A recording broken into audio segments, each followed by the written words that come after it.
Bom dia, ouvintes da Rádio Notícia. De novo vamos falar aí de inflação e taxa de juros. Nessa última quinta-feira, dia 27, o Instituto de Geografia e Estatística, o IBGE, informou que o Índice Nacional de Preço ao Consumidor Amplo, o IPCA 15, considerado uma prévia para a inflação oficial do Brasil, ficou em abril em 0,57%. É um acúmulo de 4,16% na janela de 12 meses.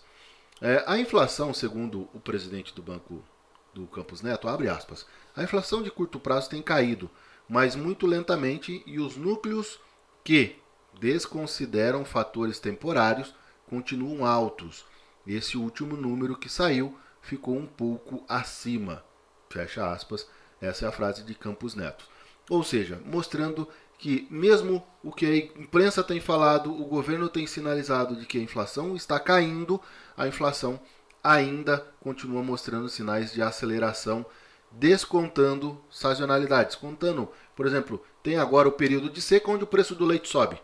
E aí você sabe disso. Então se desconta esse valor porque tem a seca, o gado produz menos leite e com isso vai subir. Então, descontando esses casos que acontecem na economia, ele ainda olha para a inflação de curto prazo, com esse olho de que ela ainda está subindo. E o Comitê de Política Monetária do Banco Central se reúne na próxima semana, com a expectativa do mercado financeiro, claro, de uma manutenção dessa taxa em 13,75% ao ano.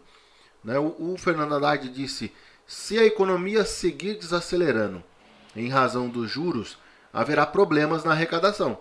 Ou seja, o nosso ministro da Fazenda está de olho na arrecadação, dizendo que se nós continuarmos com a taxa em 13,75, não vamos arrecadar mais impostos para o governo, e isso vai ser ruim. No Senado, a Simone Tebet disse que não há contradição entre inflação e crescimento, e as decisões do Banco Central não podem ser apenas técnica.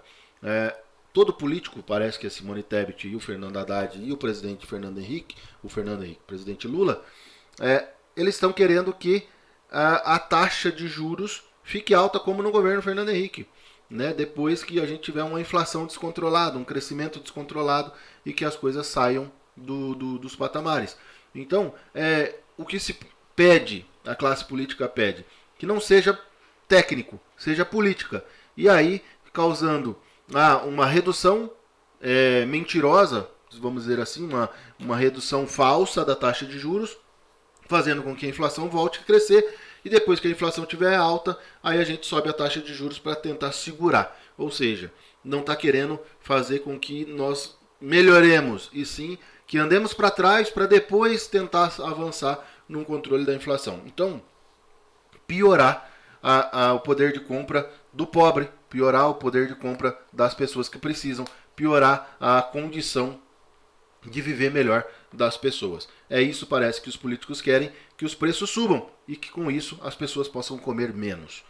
O que a gente está vendo é um governo pensando apenas em fazer as coisas para vitrine politicamente e não para atuar de fato no controle da inflação, para que eu, você que somos trabalhadores, possamos comprar e viver com dignidade. Eles querem taxa de juros baixa e aí a inflação vai subir.